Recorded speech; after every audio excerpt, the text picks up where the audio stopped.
welcome once again to Rise of the GM. Today we are going to be joined with a couple co-hosts talking about that long-awaited red markets. We're also going to be looking at an NPC and an encounter for your enjoyment.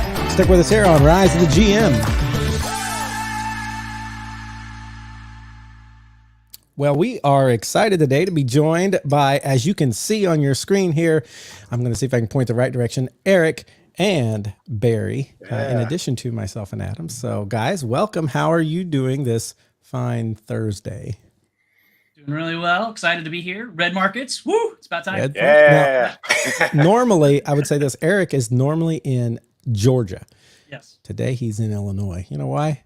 Illinois is not too shabby. That's right. That's where he lived before. Yeah. Now, the rest of us are all in Illinois. Barry, you're in the Champaign-Urbana area, right? Yes, Urbana, Illinois. Coming to you live. And so both of these guys have been on here before, and I know you know them and remember those episodes with great fondness, but it's always good to kind of reintroduce everyone. So I want to thank the podcast, actually. Because of the podcast I was on, somebody was listening to our talk and thought, you know what? Close action sounds like a really good thing. That person came out to Winter War in February and joined my Sunday game because of this podcast. So that is awesome. Yeah. There you go. Yeah, Rise of the GM coming through in a pinch. Right. Cool. Very cool. Awesome. It's great. Well, we are, as we always do, going to start some time here today talking about an encounter starter that you can use in your gaming situation at your table. And at the end, we're going to have our NPC. Today, we are going to be talking about something we reference all the stinking time, and that is the Red Markets RPG. And we're finally going to talk about in depth, what is this thing that you keep hearing about? And all of us here are fans of Red Markets. So we're going to get to that. But first, let's do this encounter. I'll read it. We'll all talk about like what we think about it, how we might use it, how we might not use it, that sorts of things. So it's called No Way Out. And this is one where the PCs are traveling through mountains in winter. Okay, so already you have like something that's different than a lot of your scenarios that people have. You're on this mountainside in snow. When the ground suddenly trembles and it is an avalanche, the PCs have to quickly run or ride ahead of this wave of snow. And I would like really try to get the perspective with this thing, that it's not just something they can kind of step off to the side and the avalanche goes past. This is like huge mountainside, and I don't care how fast you run or ride your horse, you're not going to get out of the way. So it's, what do you do? How do you stay ahead of this? All right. So, as they're trying to flee the avalanche, they spot a small stone house just off the road. The house is empty, but it has a cellar door, and the PCs decide they're going to run in there and they can get in and get down in the cellar just in time before the avalanche sweeps over the house. Now, that in itself could be very scary because you got this who knows how many feet of snow above you, and you got to find a way out, right? And not die, but at least you're down in the cellar and you have some oxygen for a while.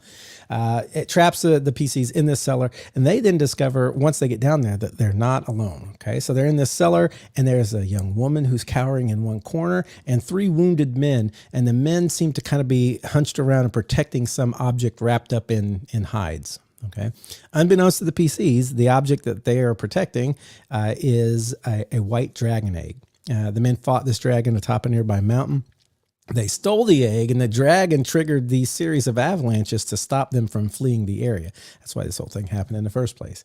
The house belongs to the woman who is, unbeknownst to everyone again, the dragon's companion. She's a sorcerer who lures adventurers to her home and then traps them there for the dragon. So right now, when you first go down there, you don't know that she has this kind of evil intent, but she does. In the cellar, the PCs have a chance to talk to the men and the woman. The woman claims to have been part of a caravan that was traveling through the mountains. The men don't really say a lot. They won't reveal what it is that they have under the hides. The woman seems to be innocent, and probably most PC parties will believe that, but somehow not completely. So this is something that as a GM, you have to think, how am I going to play someone who seems innocent, but at the same time throws some suspicion? Exploring the prison, the PCs discover that there are hidden passageways passageways that lead into a network of underground caverns. They encounter a series of traps in these caverns, which the woman seems to like incredibly avoid every one. And then growing suspicions, the men blame her for setting those traps in the first place, and they begin to attack her. The PCs may or may not intervene, though most groups probably will. The group eventually will reach a large and icy cavern. The woman will cast a light spell revealing a wounded white dragon atop its hoard in that place. The men cry out and attempt to flee, but they find that the woman has already magically sealed the passage, trapping them and all of your PCs with the dragon. So what you're going to have are your player characters caught in the crossfire between a dragon, the egg thieves, and this sorcerer woman. And so the PCs at that point, they have several options. Will they try to talk their way out of this situation? Will they search for a way to escape themselves, abandoning the men to their fate? Will they fight the dragon, the sorcerer, and possibly the men as well? That's up to them. And that is the encounter. So that's what we have here today. This No Way Out. What do you guys think of this encounter when you first hear it? I think it's pretty good. Yeah. Go for it, Barry. You start off. Yeah, it definitely has my interest. One hook I had was why are the PCs in this area? And that maybe you could have another agent, somebody who's in like a village who sent them into this direction, who's also working with the sorcerer, so that the person who's the other agent has already set it up that the PCs want to be on the side of the sorcerer. Could be a different angle, or maybe they can start to figure it out. Yeah, I don't know. There's a lot of different hooks for this that I like. Well, one thing that I noted was the beginning. We often talk about starting in media res, right? Starting in the action with the avalanche. And I would just put a brief caveat on that for our GMs out there, that an avalanche sounds like an awesome thing to start with. But in actuality, when you play it out, at least for us, I don't know, Adam, if you remember, I think we did this in Ironsworn with our first game. It's really not that exciting because it's not really an avalanche, and the PCs have no skills to do. There's no fight to be had. They're just like, we run, and that's all there is to it. So if you really want to, kind of get started and get hooked into it, you might even start as the cellar door closes, right? You just describe what was happening. If the cellar door closes, it goes dark, and you hear something ahead of you. Now, what do you do? Because otherwise, what you're going to end up with is you're going to have PCs who go, well, so what? It's just an avalanche. I cast Globe of Invulnerability, and they stay out in the middle of the avalanche, let the snow, part around them like a stream. Or I was thinking, like, we keep going. Depending on somebody can fly, somebody has a flying mount, and they're just like, right, bye, I'm going to hang out. Oh, your whole party like scatters and spreads into different areas. Like, yep. Great. Yep. I can burrow. I have a burrow speed, so I just stand there. I'm like, oh, this is refreshing. It's like a shower. Yeah, that was the first kind of bit for me. Like that was kind of my skepticism popped out in that of, okay, here's all the ways that the party I currently have would just not go to the house, kind of thing. And I thought it was interesting. This, weirdly enough, with this, like the only time I've actually seen this kind of work for my party was in a Red Markets game, where instead of an avalanche, it was a horde of zombies, and they're coming in, and everyone was like, we have to run. We cannot fight 10,000 zombies, kind of thing. But I feel like, especially like with fantasy gaming, you're typically going to have people are like, well, this is a challenge to be dealt with, not something to run from, is my experience with that kind of thing. So, and you never know where everybody's mind is going to go. It's like Eric said, you can put this mountainside with this sheer cliff that drops for thousands and thousands of feet. You might not even be able to see hardly the spiky rocks at the bottom, make it scary. And they would still be like, where should we go? There's like this one building sitting in the middle of nothing else. And they'll be like, well, we could hang over the edge on ropes and let the snow go over us, or we could, who knows what they will come up with. So I like that idea of explaining. As avalanche started, you guys were afraid. You ran to the one house you could see, and you saw a cellar door. The cellar door's closing. That's great. I love that idea. Yeah. I do wonder too about like if you had the avalanche coming and they're kind of in the midst of that. Even the idea of they didn't just run to the house and then suddenly, oh, there's people in here. somebody's at the door, probably the sorceress, saying, come on, you can take shelter in here. You know, kind of there's this guidance from an NPC that's not necessarily railroading them into it, but there's also like story is pulling them into that. Or if they were tipped off in the village to look for the sorcerer from the other agent in town, they're already thinking. Yeah. Okay, this will be okay. For sure. Yeah, so I think that setup is good. You get down in the cellar. You got this woman over here, which you may or may not know is the sorcerer if you have a contact in town, or if you don't, she's just this woman. And you got these three guys. And what do you think about that part of this encounter? What you said earlier is how do you play that kind of somewhat suspicious but not really NPC. I think that can be difficult at times because really about the only way you can do that is with NPC on NPC conversation. Between the sorceress and the guys, because then she says something and then they go, oh, well, wait, how'd you know that? Because otherwise you're not going to be able to draw out that suspicion. So another route that you could take with it is what if she's not evil? What if, she's not working with a white dragon? What if it's a silver dragon? And what if the avalanche was not caused out of spite, but out of grief that this dragon just roared, realizing that the egg was gone, her only egg that she'd had in 1,000 years. And it caused this avalanche. And now, they hear this rumbling and this huge scraping and digging out. And maybe it's the silver dragon trying to dig out what it knows, are people there that it's trying to save. So if the suspicion angle is hard to take, you could just play hardcore into the I'm innocent and still pull the backstab at the end, that there you can't get the suspicion. Or the Sherlock Holmes of, well, you didn't see it, but I had, white dirt on my boot. I think the reticence of the other adventurers is kind of hard to be overcome too. That's because it almost is like if you could get them to talk, then maybe you get to have some more information that might allow for an alliance between your PC party and these other NPCs. So the sorcerers would also have to keep them reticent or keep that distance and tension between the party and the other group that's in there. So the part I love about this encounter is the end when suddenly they're standing there and there's kind of three factions, maybe two factions, but three threats. And they have to make a decision and then like letting them do that because that really gives them this sense of we're controlling what happens in this game. I like that. But you're right. There's a lot you have to think about as a GM to get to that point and make it believable.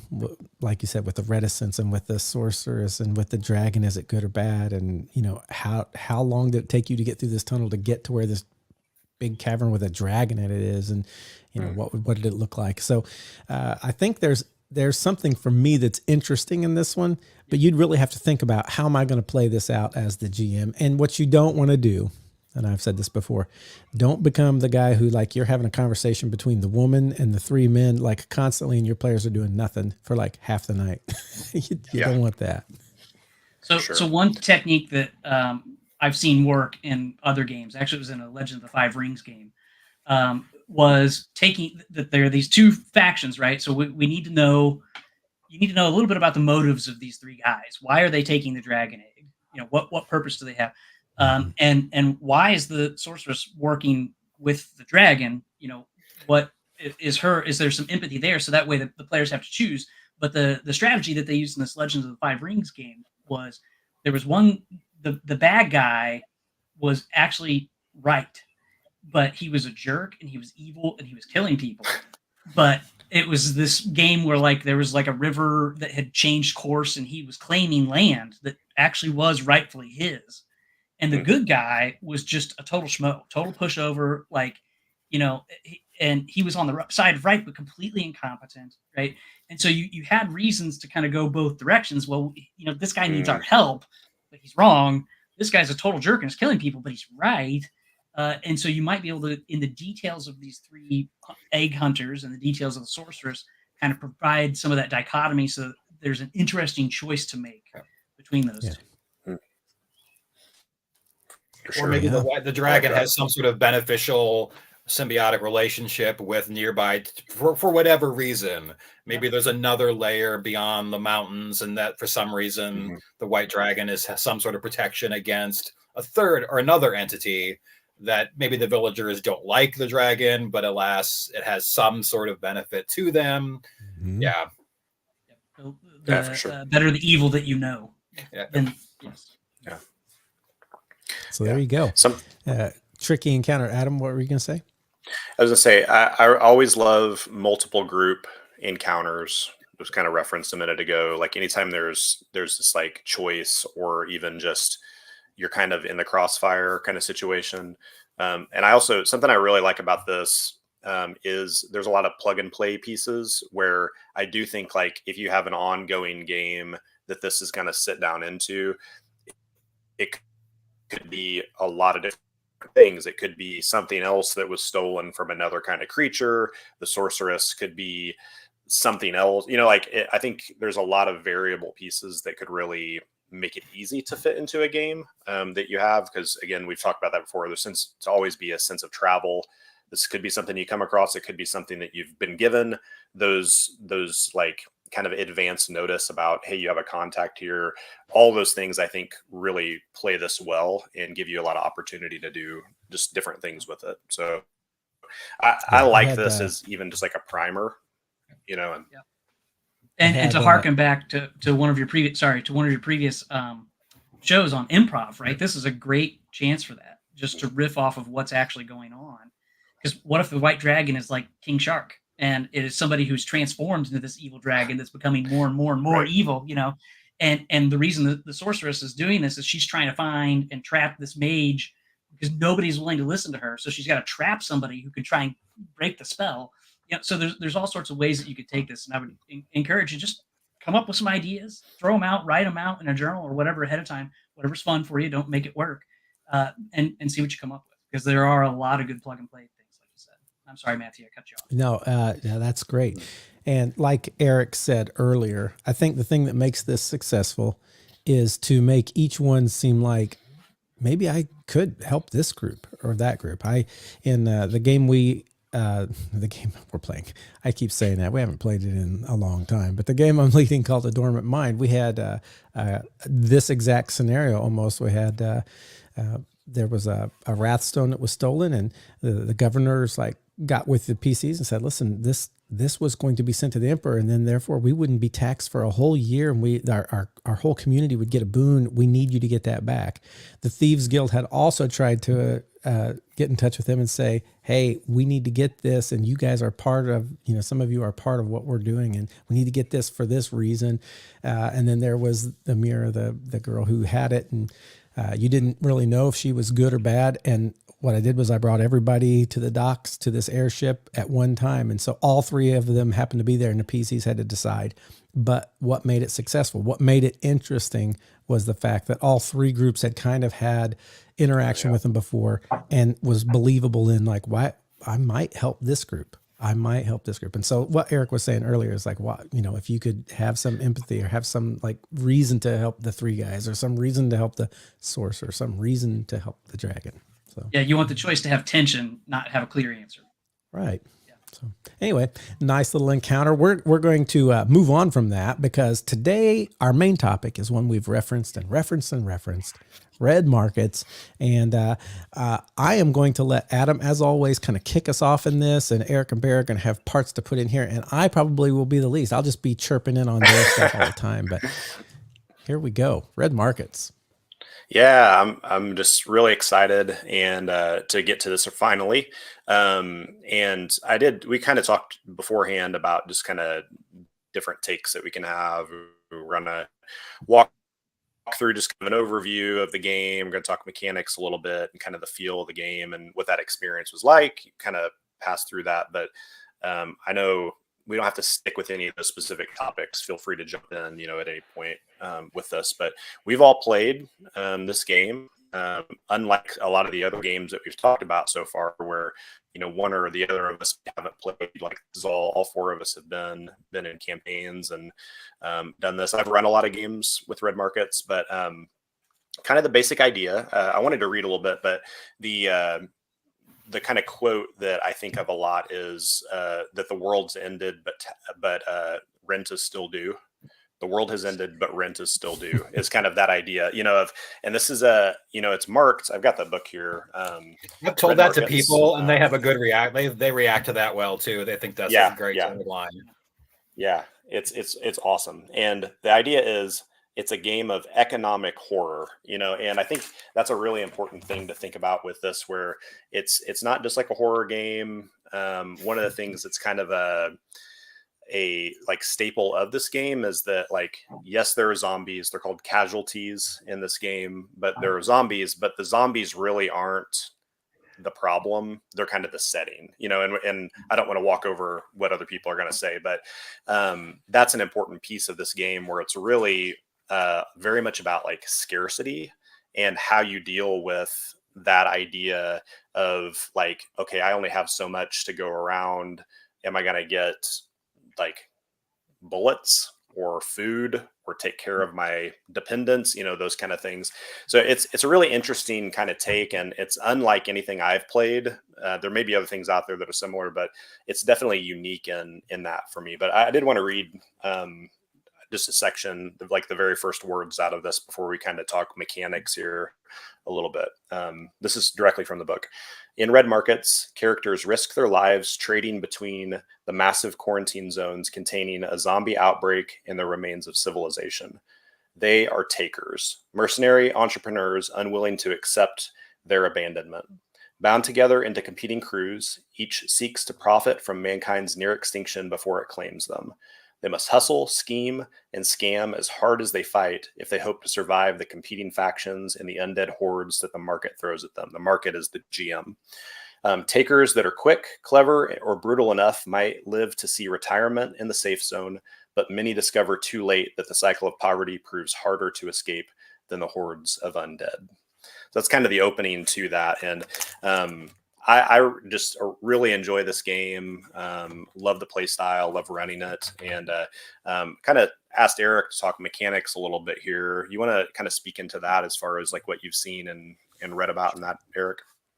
Yeah, just a few things of note. First of all, the book doubles as battle armor if you want it. Yeah. And the reason it's this thick really is because probably about half of it, or the first third at least, is lore. And I think this game, in my mind, Ironsworn is still my favorite game. Don't get me wrong, but boy, is this a close second. And it's because the lore and the mechanics are so tightly woven together, to the point that I tried to port the Red Market system, which he calls the Prophet system.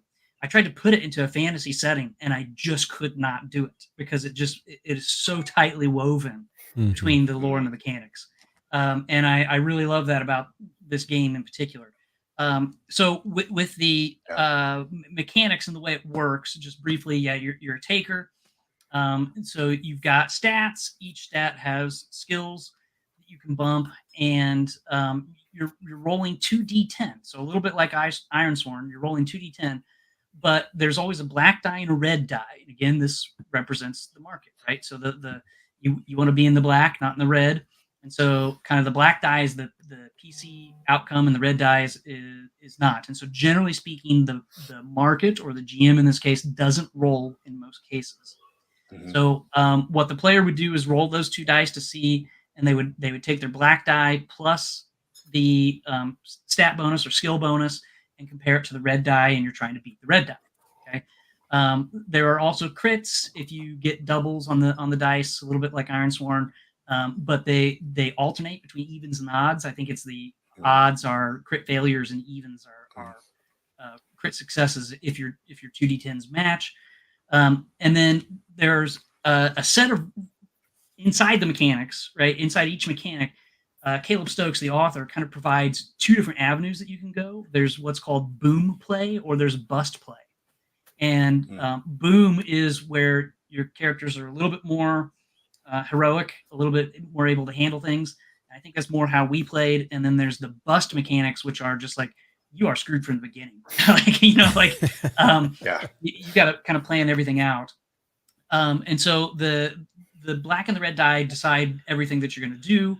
And in general, you are trying to make money, right? You're trying to make money. And the only way that you can make money is through this tight game loop where you start the game by researching a job that your group of takers is going to go on. You go to the contract giver for this job and negotiate how much money you're going to make from the job. Okay. And that in and of itself is like this mini game kind of at the beginning. Then you have to travel to the job site, which has its own dangers, perform the job, and then get back to get paid. All along the way, anytime you roll the dice for anything, it costs some sort of resource. So if you're doing something physical, it's going to cost you a ration use because that kind of abstracts the need for calories, right? And what you have to have to be able to keep swinging that sword, right? And if you do swing a sword, not only are you burning calories, you're burning your rations, but you're also damaging that sword. And so every weapon and everything that you have has charges, usually 10 charges that get used. And after that, you can spend it's called adaptability points to kind of recharge it, to up it. And same thing with ammo. You've got 10 shots of each gun, right? So everything costs a resource. You get back, you make your money, but you may have spent more money doing this job, on the resources, having recharged than you make. Plus, you have dependents that you have to pay for. So when you get back, you pay this thing called upkeep, which is you're paying for food and shelter for you, for any of your dependents, like if you have a kid or a spouse or something that can't go out and do the taker job on their own. You pay for all of your equipment, and you have to pay to heal. So like even if you're going to heal yourself, it's going to cost something. And there's physical healing, and then there's kind of more mental healing, where there's 3 tracks called the humanity, where you can take humanity damage in these 3 different types of ways. Like you could be scared of these zombies, or you could be afraid you're not going to make enough money, and that can cause stress to you as well. So that's kind of a big look at the mechanics, and I'll be quiet for a little while and let everybody. Actually, can I add, Eric? I think Red Markets mechanically does the things that are very difficult to do in D&D Pathfinder. Like Matthew, you talked about travel. Travel is almost irrelevant in D&D or Pathfinder, but it's baked into the game where, we're going to go out into this factory and get the title deed to get ownership of the factory. But it's 3 legs. And each of those legs, there's an encounter of some kind, and you have to burn a ration for each of those. And it just does it in ways mechanically that D&D can't do. Or encumbrance. It's already baked into your character sheet. You can only have so much stuff. And like Eric said, it's only got 10 charges. It's going to run out. It's just right there, already baked in the game in ways that just cover those things just Pathfinder D&D can't do. Yeah, for sure. Doesn't do it. For me, and I know we're kind of jumping all over our topics here, so these are not going to be like clean, delineated little sections of the podcast. But so I was kind of looking at so much of this game through the idea of like character and how you play it. And one of the things that Eric talked about was you have dependence. You could start this game and somebody could be like, well, why do I do anything? Why don't I just sit? Well, first of all, if you don't work, you don't eat. If you don't take, you don't live. It's not like there's some sort of social program to help people who aren't doing anything. And because of that, you have these people that can't take. And so he gave the example of you have a son or daughter or wife, someone who can't go out and do this, go out into just the wild. But it could be anybody. I think my first character, he had like a dude who was a little bit slow, but had a boat. And that's the only reason he survived. The whole story of this, by the way, is the government was fighting the zombies. And at some point they're like, we can't do this, but we can pull back and put a big wall here and we can keep this part safe. And everybody out there, well, tough.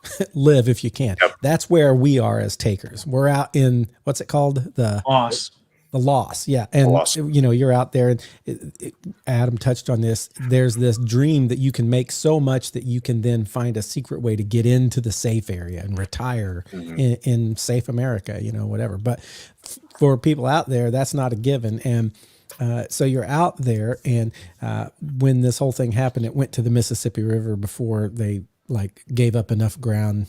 And so the only way my character survived was this dude who was slow, had a boat, but this dude, saved his life. And so he feels like, I need to take care of this guy. That's a guy who can't take for himself. So he comes back and he That's one of his dependents. But what we didn't mention is the people that you have around you that are your dependents, they also are the ones who give you mental stability. He talked about like cracking because of stress or because of trauma or because of, what's the other one? Fear? Detachment.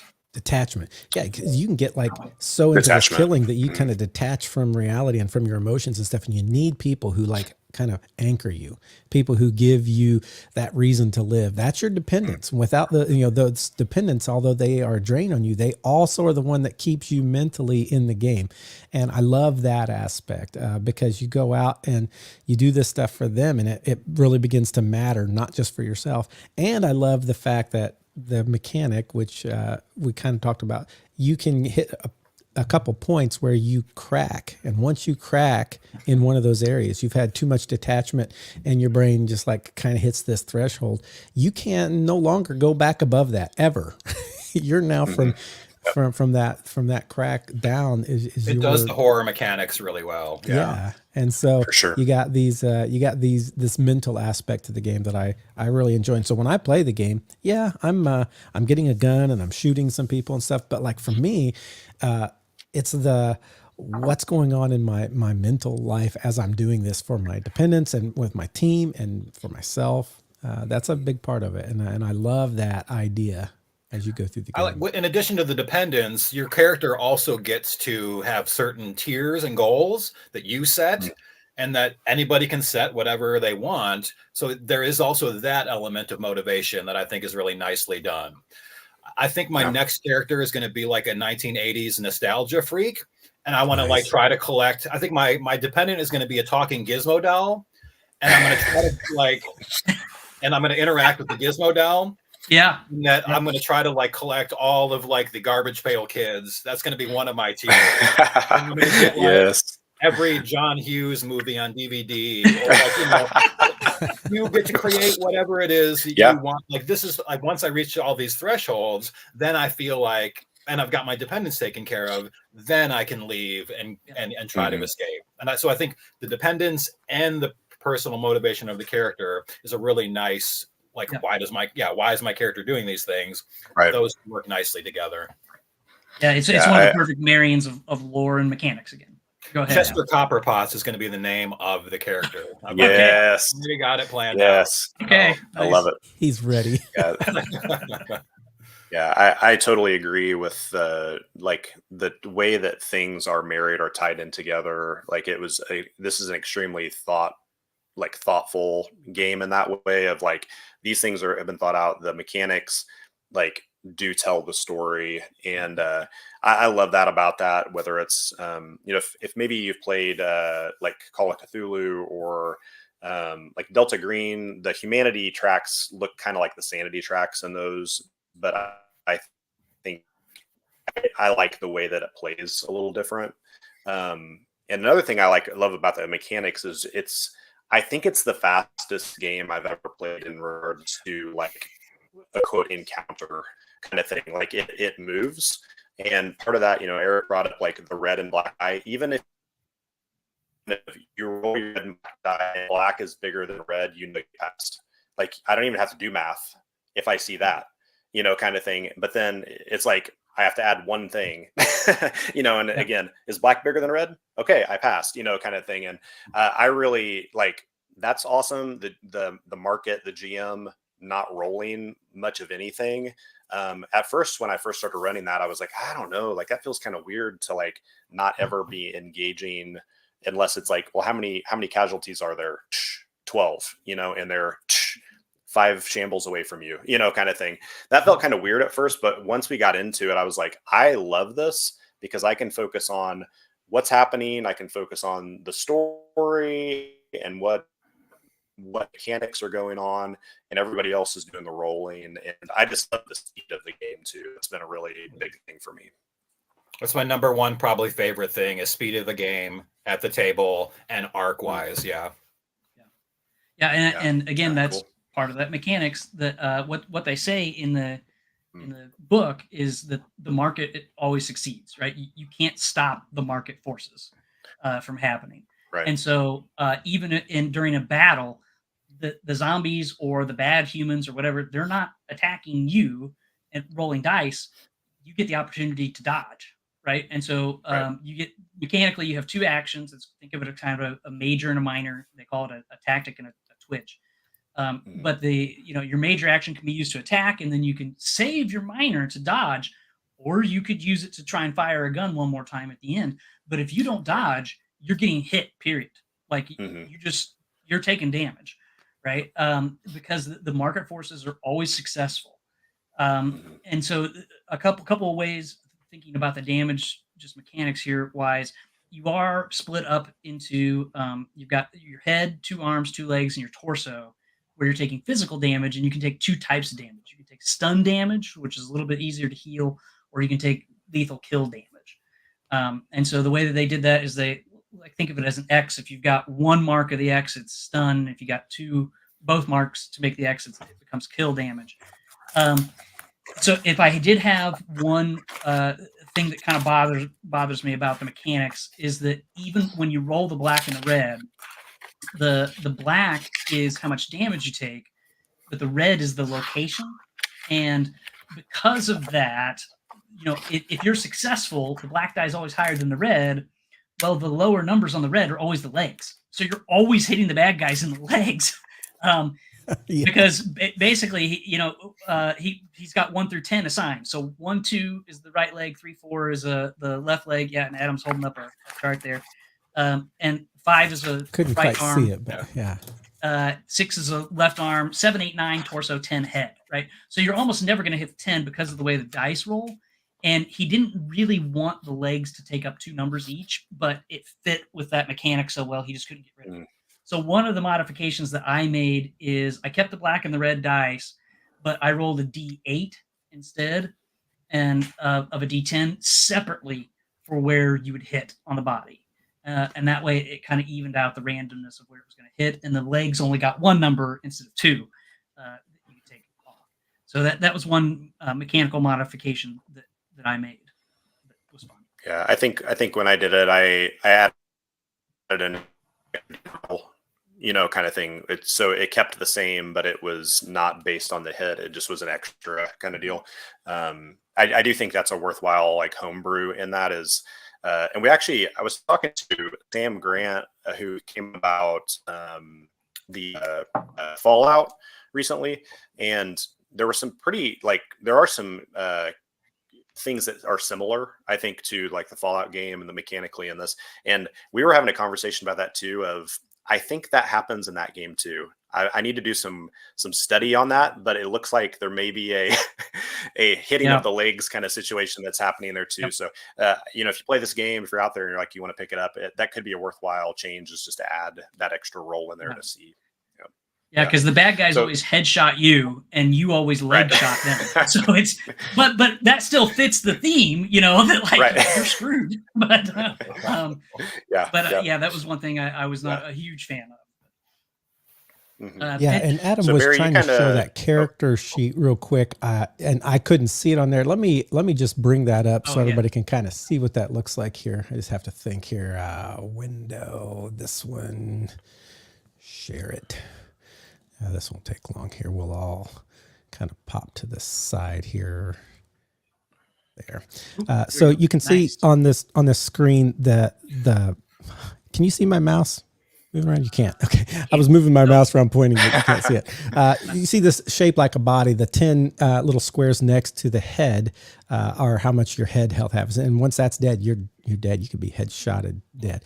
But the thing in the middle of the body is the torso. And then you got each arm on the side and each leg. And it's like Eric was saying, you almost always hit those legs first. And it always feels like, man, I just can't get these guys down. And they're meanwhile headshotting you. So that's kind of what Adam was trying to show there. And of course, there's more that goes on this character sheet that we could show if we feel like it's necessary. Go back up to the humanities there, because I would like to dig into the mechanics of that crack, crumble, break idea again. So you'd mentioned that if you take one of these damages, right? So like detachment would be somebody is getting hurt and you're losing part of your humanity because you're seeing that happen. Where trauma is happening to you. And stress is more just like stress in the moment, like I can't pay the bills type of thing. right? So you take those damages and you can heal that until you take 5. Once you take 5 in that track, you hit that crack, and that's you have this uncontrollable response. Mechanically, though, you can still choose between, which I like, a fight, flight, or freeze. I think are the first ones, right? Yep. And then once you've cracked in humanity, you can no longer heal those first 5. Oh, I haven't seen your mouse now. Yeah, I figured it out. Yeah, and then you'll hit towards the crumble, and just like the crack has kind of that alliteration of flight, fight, or freeze, which I figured out. I worked with a licensed therapist. There's actually a 4th one. It's called fawn. So I was trying to figure out how to put fawn in, but the next one is crumble, and crumble has like they all start with a D. I forget what they start with, what they all are, but one of them is that like you have this hallucination that's just persistent with you, right? That you start hallucinating somebody maybe that you killed or maybe that was killed, right? So you're mentally getting further along or further, losing it. But there's a mechanical thing in the book that says this is how that plays out. Yeah, and can you imagine your character? You're going along with your party, and you keep talking to this like person you think is there, and everybody's like, he's losing it because he's not really there, and you play that out. Yeah, it's really. I think it's things like that show how, again, tightly woven the lore and the mechanics are. This is meant to deliver a very narrow, very planned out. This is the experience you're going to have. In fact, I saw a review on this game that came up on Reddit about 3 weeks ago, and they said it's a poverty simulator with zombies, and I'm like, yes, that is it. And that's the experience that you're getting, and that may not sound like a lot, but it gives you the chance to play out these characters and to see how do they respond to this. Yeah. And almost anytime I'm in the doldrums on gaming, I just start thinking about red markets, and I'm like, okay, I'm back in. Let's go. Another part that we haven't talked about in all of this is you can be one of several states throughout this game. So some people are immune to this, whatever it is that makes people zombies. And that's like a very valuable commodity. If people find out you're immune, you don't only have to worry about zombies, but you have to worry about people who are trying to kill you to get your blood for whatever that immunity is. Okay. And so you got to hold that pretty guarded. But if you're immune, you can't be turned into a zombie. Right. Yeah. So that's a benefit. But then once people figure that out, I don't want to be turned into a zombie. Yeah. Right. It's horrible. Then there is a latent, right? That's the next one where you're bit and now you have the zombie thing in you, but it's not yet expressed. And then what's the vector? I forget. Yeah. So there are kind of 3 stages of how you can be bit. You can be bit and then take in game. There's this thing called suppressant, and so it is a medicine that they have figured out in the world for how to keep you from going fully zombie. And they get that medicine from immune people's blood, right? I think that's how they make it. Yes, and which is why the immunes are so sought after. And so that's how you become latent, right? And so if you're latent, still these tendrils, these black tendrils, like kind of grow all through you. Like I think Adam's character even went latent, but died going latent, right? Yep. So it's yeah. Never turned fully into a zombie, but died. Right. And you're contagious, right? And so as you go and try and get into these other enclaves and stuff, they're like, whoa, I can clearly see you are infected. You're a danger. And then, why are they a danger at that stage? What happens? Because you can still spread it, right? So you can still spread the disease. If you're not careful, you get a cut, and then all of a sudden it's on somebody else, and they're exposed to the virus.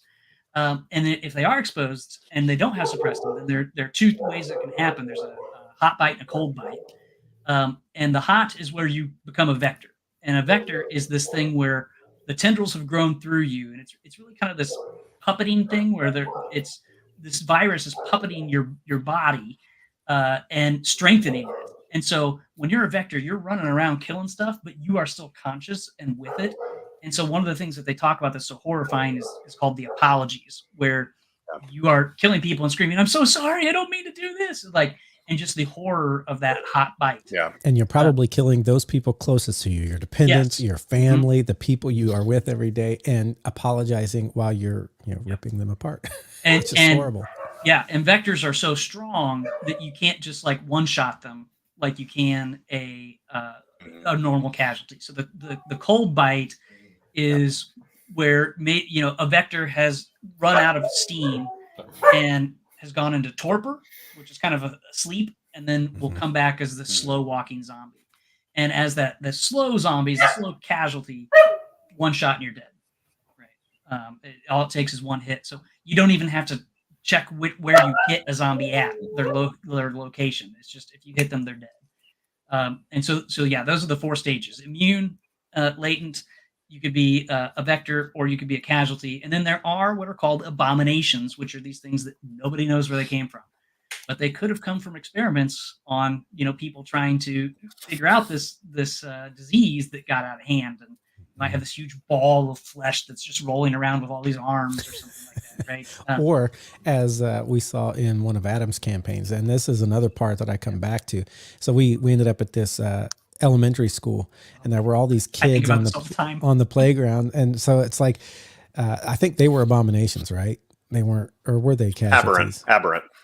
They were aberrant. Okay, so it was this kind of push-pull in our minds of like, what do we do? Do we kill these? They're kids, and like it takes a certain and if you would go to exterminate them, to shoot them, it would take some of that detachment and stress and trauma every time, because you're looking at children on a playground as you're doing this. It doesn't just work on paper either, because I think it was that job we were going to try to get the title deed to the factory, and in like the little like crow's nest where like somebody like where the boss would be, there was like people hanging out in there, and we couldn't get them out of there. So like you had us, Adam, it was like this tension of like, well, how are we going to get them out of there? Are we going to have to do something really, really bad?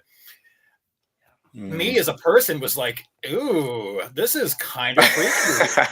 Yes, like that you can people, you can play Red Markets even grittier than what we've played, obviously. Yeah. Adam didn't have us do the inhumane thing, but I, as a person, not just on the paper, was really apprehensive and really like, I don't want to do what we have to do in this game. Right.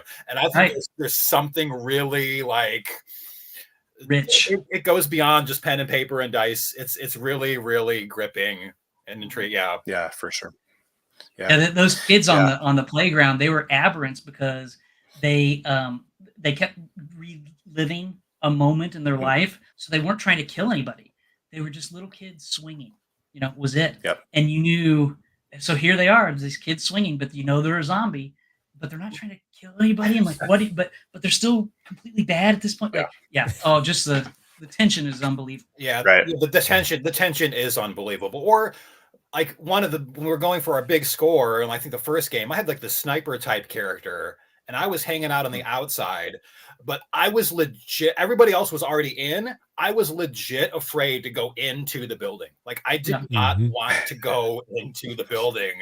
And it really was caught, like it really gives you an emotional grip that just, I don't know, that some of the Pathfinder or D&D just doesn't do. There's something about Red Markets that really gets to you that's in a very fun and entertaining way. Yeah, and when one of your party goes Vector and everybody has to like fight for their life and take him out, before he takes them out, that's tough. And I think, again, my favorite part is everything you do could lead to being cracked or crumbled, because you're doing stuff all the time that just you're seeing things, you're doing things. Yeah. Well, so I think maybe Eric hit on this, but I'm going to take it maybe slightly more extreme and just say something shocking on these airwaves. We're pretty bored and burnt out of D&D Pathfinder.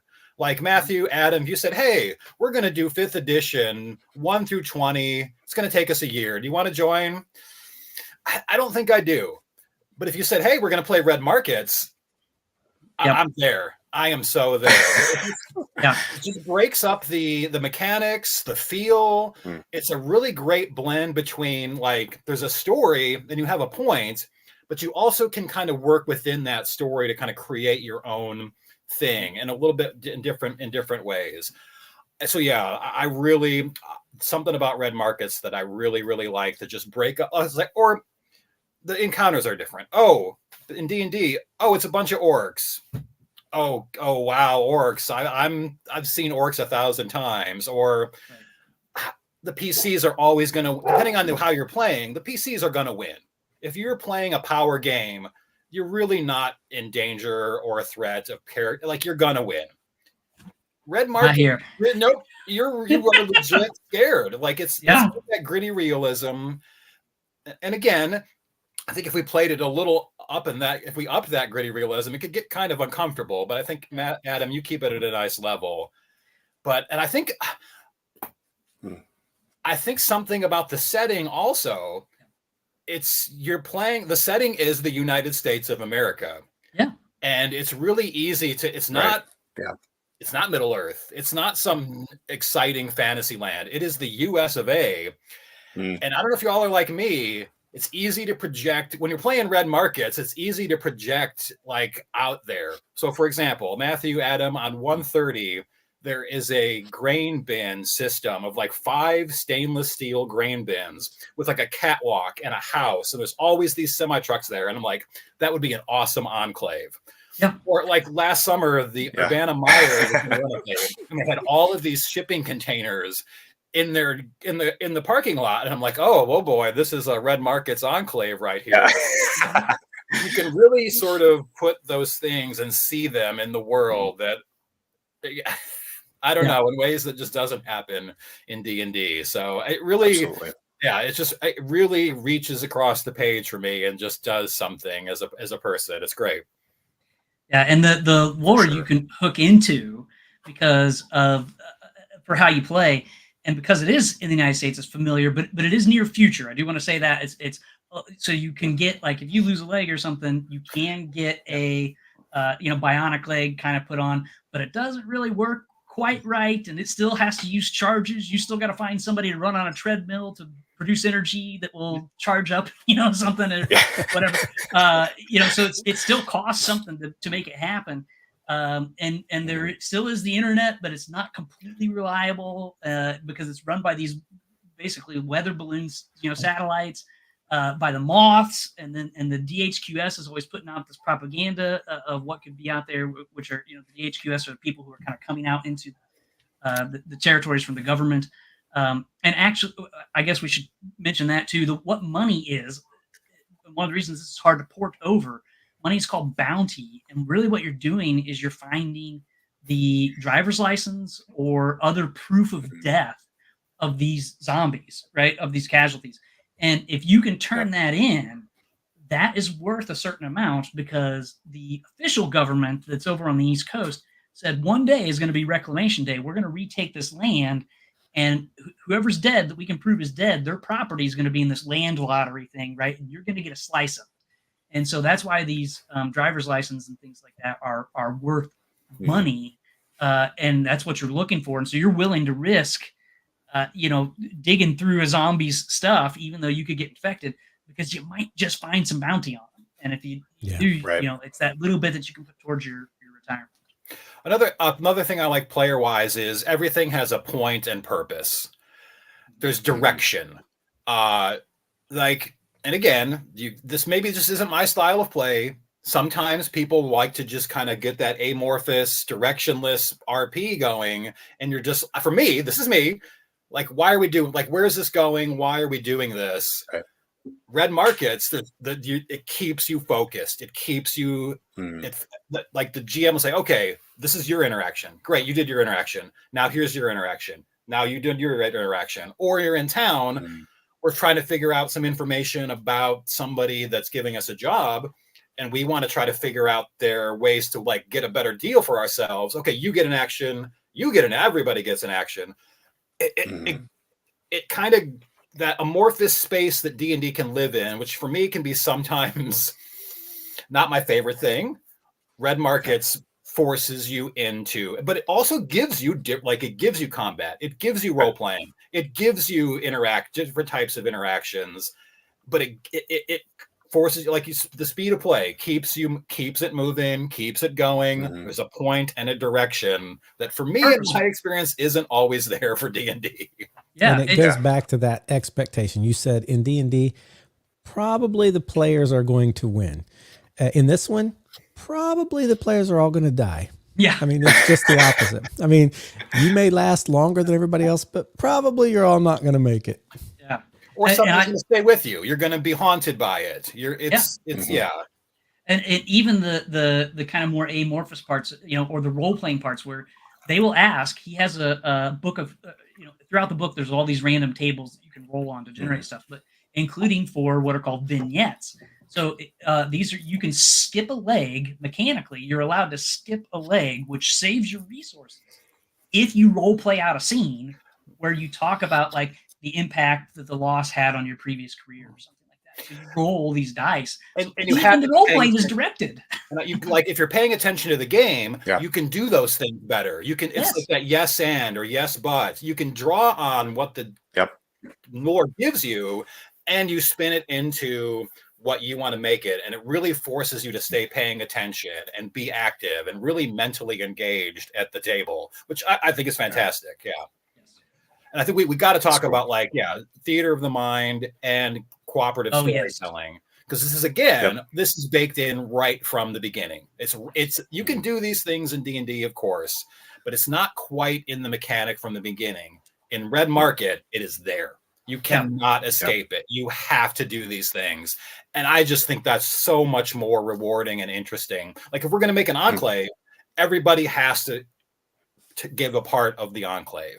Or if you're going to do those vignettes, you have to come up with something. Or I think there was one time where like I wanted to find something, and you're like, okay, what are you looking for? Give me the scene. I had on the spot, like, okay, I had to make the scene of what I was looking for, and that may have shaped my role or not. But I don't know. I think all of those aspects are really, really strong aspects of Red Market. You can even take that one step further for the designing a score, right? So you can, very much, getting a job from a contractor, you can say, hey, I heard this rumor, and just make it up, collaborative storytelling. That this stuff is happening. And then again, by rules as written, the market, the GM, is writing these things down, and some of them are true and some of them are not. And you don't really know until you get to the job site, right? And so so you might design this big one, and in the game they call it Mr. Jowls, just one last score, where this is the last one we need. It's going to be the biggest one that's going to let us retire, and that's usually when people are designing something that they really, it's kind of getting them up and going. It's what they want for their character, and it gets written right into the rules. Right. And you're like, I love the mutual score creation. That's really fun, because you're drawing on the lore of the game that you created to like, we did this one job, but I also heard that guy is into such and such thing, and he knows such and such person. You get to spin it and create it based on what you did there. I think it's fantastic. Totally agree. One thing I want to pull back to, interesting.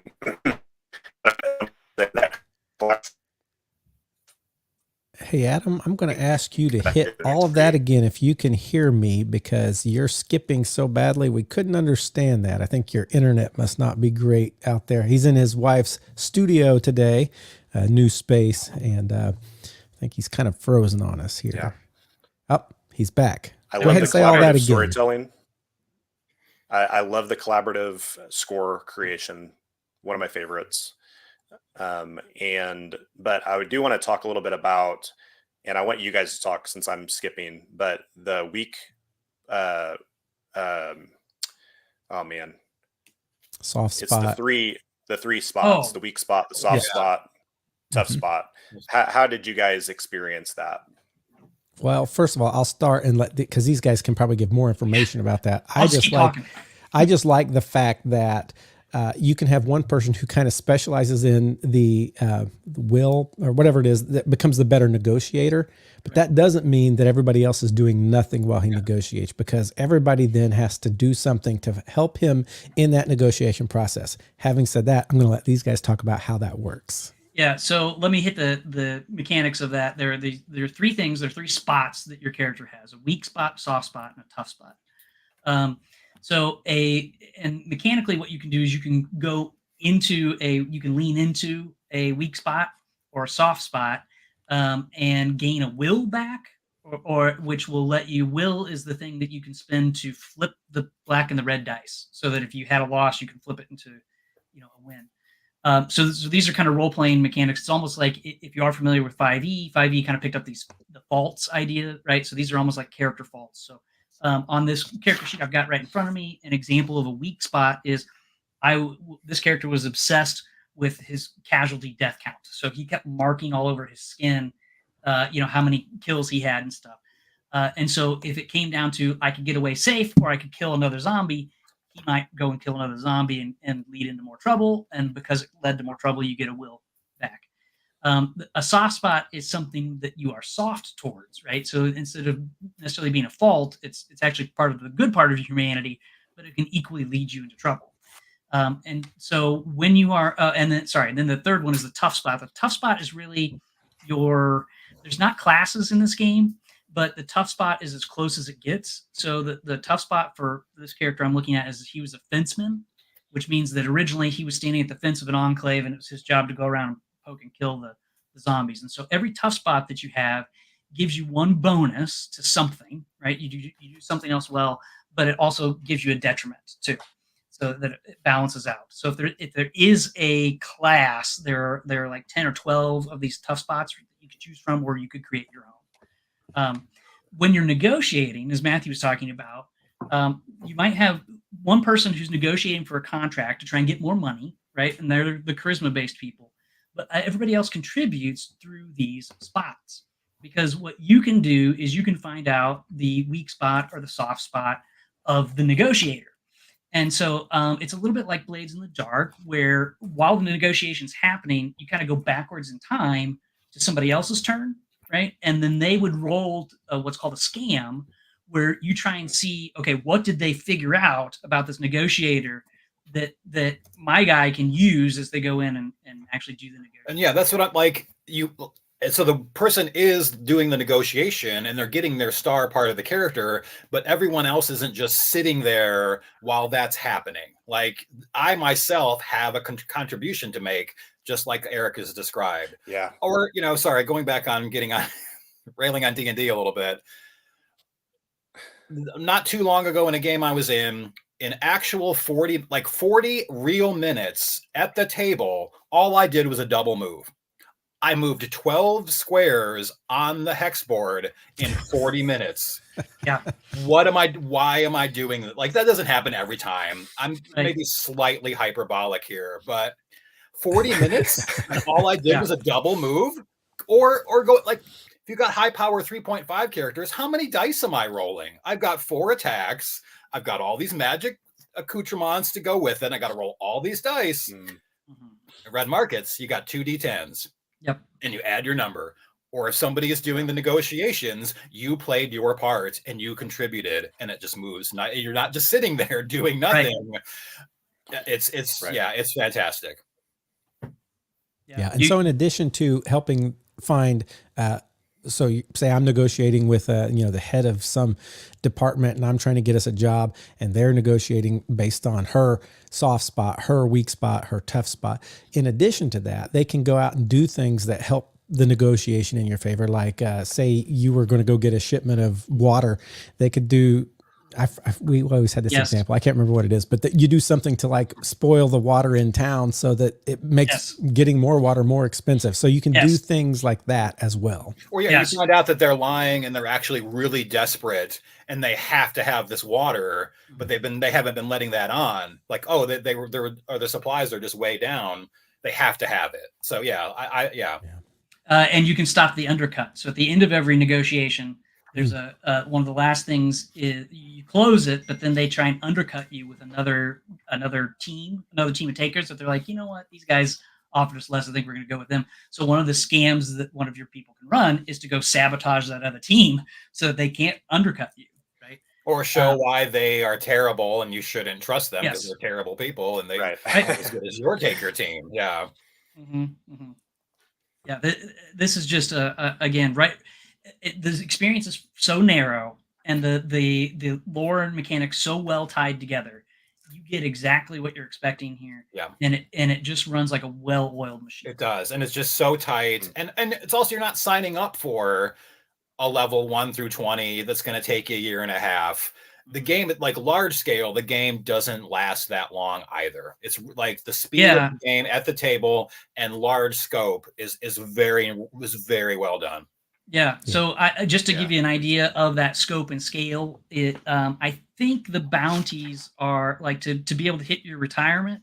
I think you have to do like 10 bounty each milestone, and I think it's like 50 bounty overall or 40 bounty to do your retirement, right? Well, you could make, in fact, this guy I've got pulled in here, like 75 bounty on one contract, right? Which is a ton, but it's split between 5 people, right? So you split that 5 ways, and then you got to pay your upkeep on top of that. And just my basic upkeep was, 10, and that was just for food and shelter and stuff like that. So, so you can make it so that you're getting through it faster or slower based off of how much money is being handed out, so that it doesn't drag out. But it's naturally not going to. Like, it's almost like momentum carries your character through. That as you start getting more and more bounty, maybe you can have better equipment that doesn't break as often, and now you can make a little bit more bounty. And so instead of this slow death spiral, you actually get something where maybe you get the success spiral, or you flame out in a blaze of glory. That's usually. Yeah. Yeah. So one thing I would suggest for anybody out there who does gaming for a long time in a group, have some games that maybe take a good chunk of time, but also give yourself palate cleansers. Put a game in there that doesn't take very long. This is why we sometimes on here we'll talk about different board games, or we'll talk about different RPG systems. Something that you can throw in the middle there instead of just going from one year-long campaign to another year-long campaign, or give yourself that mental break. The mechanics alone just gives you that sense of defamiliarization. Just gives you that sense of coming back to other things better. Yeah, just break up the monotony a little bit. The mechanics alone just mixes it up. Yeah, it's really great. Yeah. Well, guys, I think we're going to move on, but could I say one other thing? Yeah. Before we do, which is that unfortunately everything that we've just said is becoming irrelevant because he is doing second edition. Red Markets. Yeah. And he's getting rid of negotiating mechanic because not many people. I know. Like, I love that. But apparently most people didn't like the mini game aspect of it, which I love. I think it's just so thematic. So if you get a chance to grab the first edition, I would get it now because it's so good. But second edition, the first edition books are kind of from the perspective of the takers and the people out in the loss. He's going to write second edition from the perspective of the DHQS people. So like, the government folks. So yeah, so it'll still all kind of flow together, the 2 editions, as far as the lore and familiarity goes. It'll just be from the 2 different perspectives, which I think is really cool. So you heard it here first. Is on drive-through. Mm-hmm. Oh. Yeah. Keep going. All right, book is on Drive RPG for $20 right now, and it's going to be on our socials. So, if I ever did D&D again, I would basically pirate mechanics from Red Markets and put them into a D&D game, or hope for one day that the creators of Red Markets create a fantasy version of their system. That's what I would do. That's what I would like to see. Yeah. Maybe somebody out there in our viewership is going to be the one who makes that conversion from Red Markets to fantasy. And then they're like, I did that. Yeah. All right. Well, hey, we've talked about Red Markets a lot in the past. And so we're very thrilled to get to kind of go through it with you here today, but you're never going to truly understand it unless you do it. So go get that book before it's gone, from Drive Through RPG, $20. Come on. You can skip 3 coffees and get that. So I want to, like what you said in the beginning, Adam, is really key.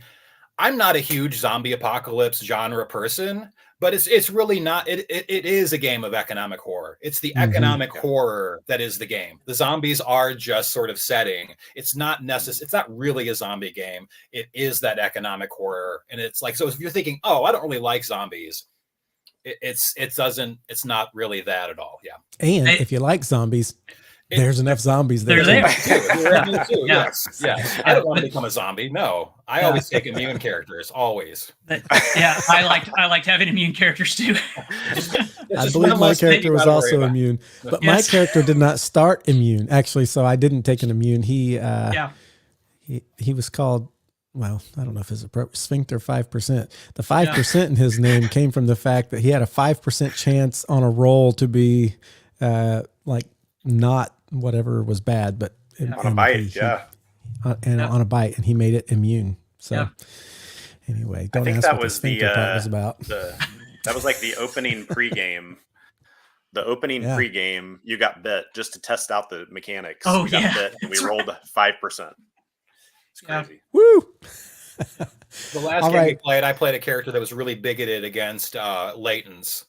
Like I put out like a ton, just horrible, like racist propaganda, and like was completely against Laytons. You know, and then Adam was a Layton. I think he was running the game on that. Oh, that's right. So, yeah. That's right. Well, we went to that enclave of Laytons, and I like wouldn't go anywhere near it. So Well, very fun game. It is quite fun. Well, guys, we want you to check that out. We are going to jump to our NPC, and Adam said. He kind of texted me, he said, hey, since I'm skipping and cutting out, why don't you read that? So I'm going to read 2 today. I'm sorry, you get me twice. But here's our NPC. It is a defiant queen named Melissa Tobin or Tobin. Which would you say? I'd say Tobin. Tobin. That's what I'll say. Melissa Tobin, queen of the Adelmark. Take up your hooks and lines. Let us each take a dozen of the enemy with us to eternity. Who's with me? She normally wears practice gear of beaten iron around the palace. Her black hair's been cut short for a helmet, and her eyes are still intensely blue, and her famed hawk's beak nose still dominates her face. She's still plump a little bit, but her limbs have slimmed down as training has brought out definition. Melissa dresses formally for court. The rest of her day is filled with drills in weapons and battle strategy, though. Protocol is only for court. She has ordered her instructors to ignore her titles, just teach her as quickly as possible. She is resigned that she will lose the war when the enemy returns, but she intends to make the enemy dearly pay. Her motivation, her responsibilities to this kingdom are what drive Melissa. Grief and fear swamp her whenever she loses focus, so she buries herself in military studies. And here's the background of this whole NPC. Her husband's army broke when he died in battle, and everyone expected the enemy to just storm the castle, put everybody to the sword, especially the noble family. Instead, the enemy turned to the south and continued their conquest, ignoring Adelmark, and Melissa feels like that she is living on borrowed time ever since. And so she hopes that the armor will complete her mail before the battle comes again, and that through all these drills, she can put up a fight and at least take some of them down with her. So this is the NPC, just somebody who expected to die, didn't die, and now is doing everything they can to keep themselves distracted from the death of her husband and the people that were in her court that lost. And now she's just going to try and take down enemy when they come back. What do we think about this NPC? Any thoughts? I think some of us weren't as high on this NPC. Some of us might have been, but I don't know. It just like it's an interesting story, but I'm just not entirely sure what to do with it. Although while you were reading it, I was thinking of maybe if you wanted to make this a larger political angle. Okay, so while she's so fixated on this sort of trauma, what's happening in the kingdom? If she's not really governing, if she's not really leading, are there factions and groups that are taking place or are making moves or are consolidating power? Oops, sorry that my dog came in on that one. He liked it. That could be something you do with this person. So it's like she's so fixated on battle. Other people have kind of done, the other guilds and other factions are rising, and then that's breeding some sort of tension. That could be an angle to go with that.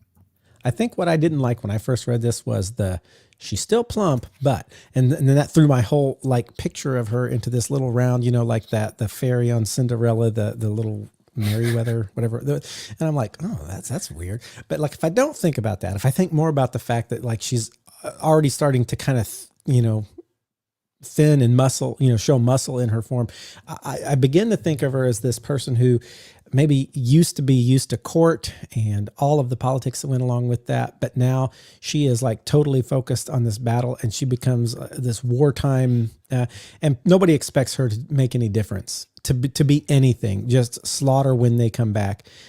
And then I like, when I start thinking of her like that, I like the fact that maybe she perseveres, and no, she no longer has this whole kingdom. She pulls down to this tight group of elite warriors and herself, and she gets better than everybody expected and becomes a warrior to be feared. And maybe it's like a guerrilla attack force, or like this spear point that goes into the enemy. And like through the game, you start to see her do, I can start to get on board with something like that if I think about her like that, but not the Merryweather, little. Well, yeah, that So- actually. Oh, Adam, go for it. I'm going to put it up on the screen too. Let's drop it into red markets. She does that change anything?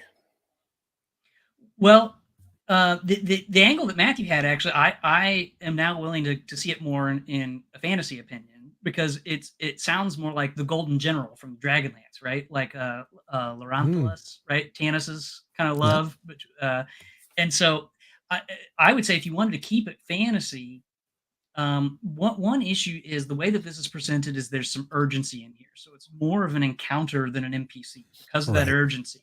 So if you really want to get to know her as an NPC, I think you want to see the arc of her growth, right? So you want the PCs to kind of be hitting her several times and then be away from Adelmark when it falls and come and see the change that she has had. And so I think that would be a way to hook it into the fantasy realm. But in the red markets, if we put it into red markets, then I think it also, absolutely works, because that is the story of every enclave, right? It was just the average Joe Smo that somehow rose to the top and had Someone the had grit to and step determination up. to do it. I think it almost fits better in that sense. And I could see it as like, okay, the beginning of an enclave, like you were talking about with red markets.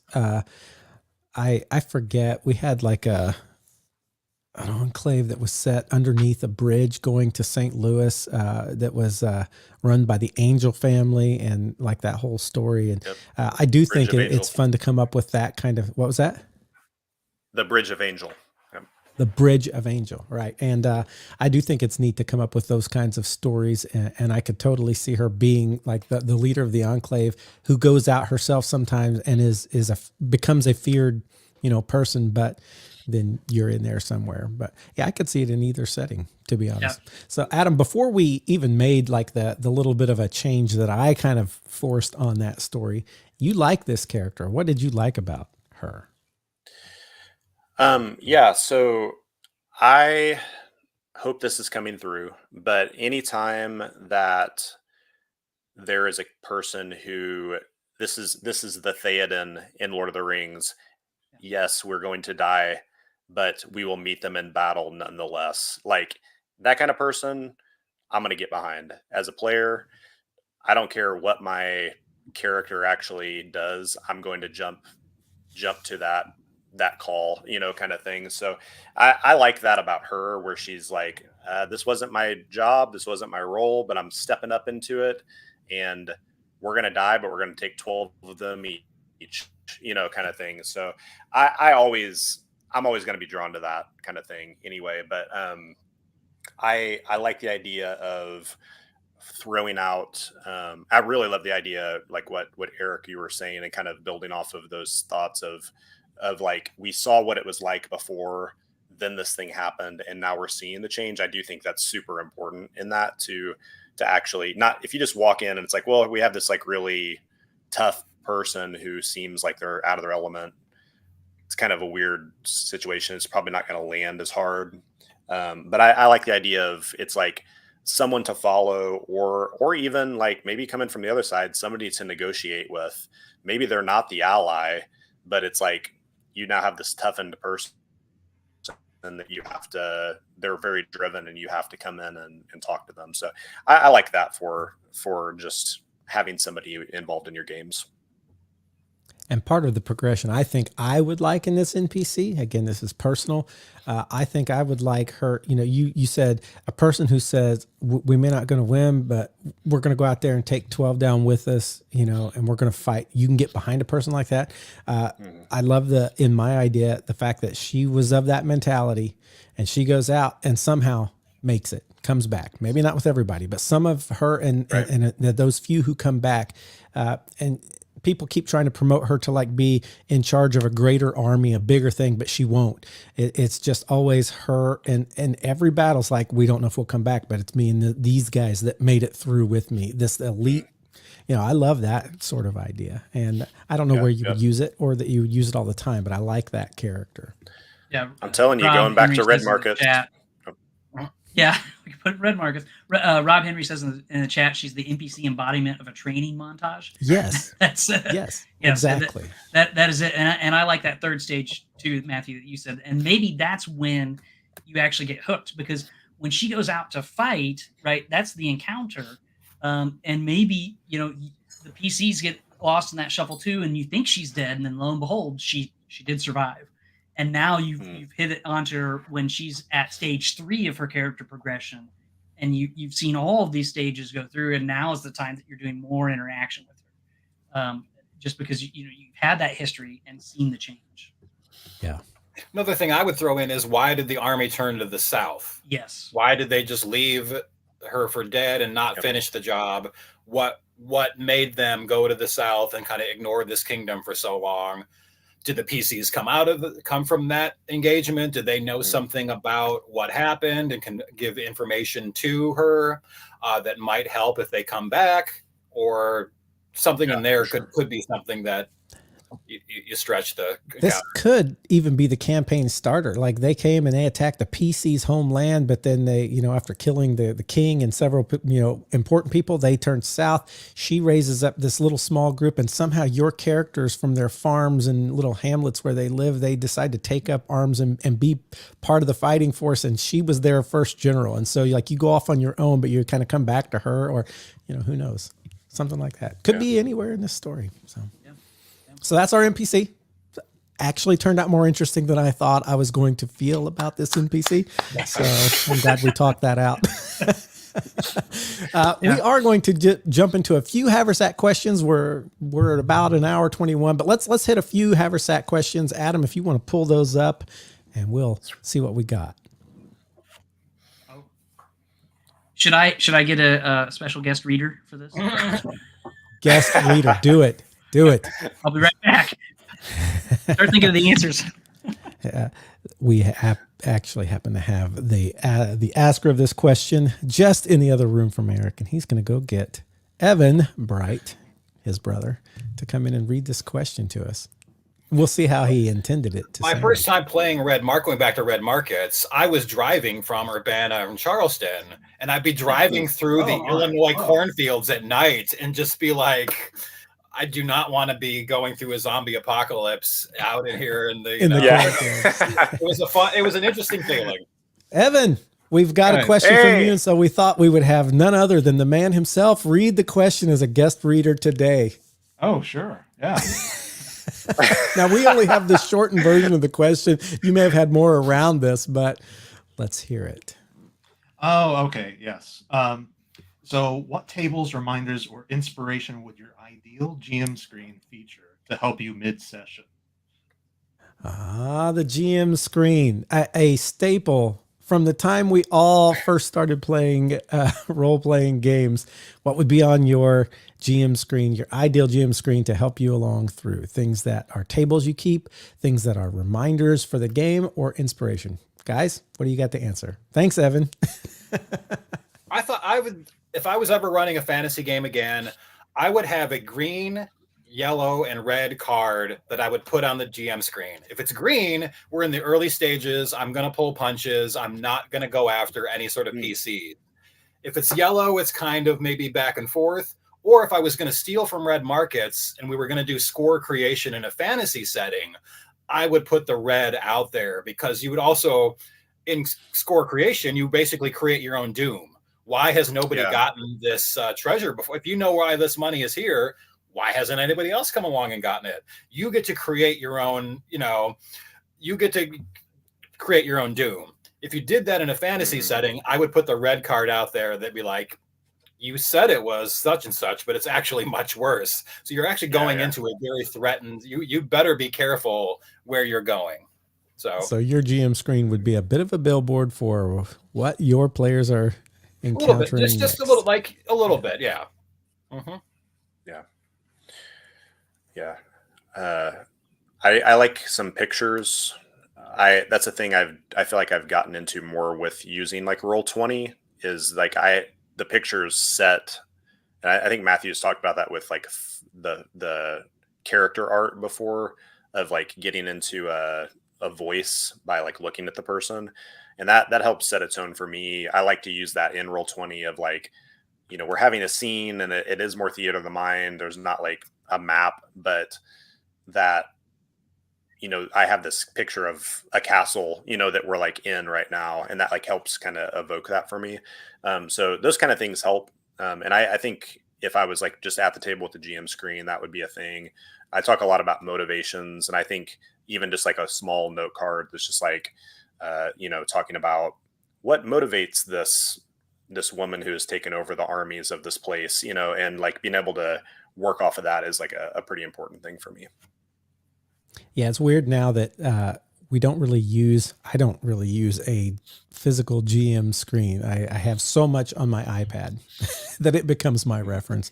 But if I were going to have stuff handy, first of all, pure facilitation, I would have those rules I can never remember. Like, how does concentration work? Casting a spell while whatever it is that I constantly forget, I'd be like, okay, that's right. Put those few things on there. And then like Adam said, I would probably put a few portraits of the NPCs or the important people that I wanted to like be able to look at and get that feel of that character, so that I could play them well. And I don't know what else. Eric, do you have anything? Well, yeah, I would combine two things, I think. One is the iPad idea that, and kind of what Barry was saying, a billboard, because with an iPad, you can always change it, right? And so all you got to do is have your set of pictures and just swipe through and turn it around and show your party. And so that can work really well, and still hide dice if you feel like you need to do that. But if I had to have a set of rules on there, the ones that I would want handy, and I would highly suggest this for everybody, is again thinking in terms of improv and on the fly, because the more you practice that muscle, the better you get at it creatively. So grab the 2D100 tables from the Mythic GM emulator, and I would probably get the second edition one. But there are 2 D100 tables that you roll on each one, and you can put that noun verb, or verb noun together. Much like an Ironsworn, to try and come up with something, or just use the action theme tables from Ironsworn as well, right? But grab some of those short tables so that you can improv on the fly, but have direction from the dice, and have some names. Have a list of 10 to 20 names that you can just, because everybody's going to say, well, what's that guy's name? And you're going to be like, crap, it's Daryl and my other brother Daryl again. Like that's yes. I think I had a game where everybody's name ended with a D. There was Andy, Randy, I don't know, like that. So I remember that. Yeah. So get some names and get tables of meaning that can jump you in any direction. I'd also have a note to myself. The note to myself would read, "It's for them." That the game is for the players. And that if things like on your end, you're not out to get the players, I wouldn't want to play it that way, but, or if like the players just totally destroy something that you've done, that's okay too. You don't have to get mad about that. The game is for the players. Like it's for their enjoyment. Yours too. You're obviously part of it, but the game is for them. That's another reminder I'd have. So Dungeon World, I think, which came from Powered by the Apocalypse, right? Is the fantasy setting of that. It has like GM principles, right? That there's like 5 principles, and one of them is very similar to that. Is it's about this story. So you could even list all 5 of those, and then Rob's got an interesting comment there. Love Rob's. I just read Rob's comment. Yeah. It's funny. Yeah. They're like, how much is an ale here? And you're like, I don't know. It's funny how many of our players come in and they're like, I get an ale, I give them 3 gold. I'm like, do you realize that that's like more money than they would see in their lifetime? And you just gave it to You them just for a changed drink. their life. Yeah. Yeah. I do That's like what making heroes taverns, though. All right, let's get our next question. What's our next question, Adam? I got one from Wataya Hotel.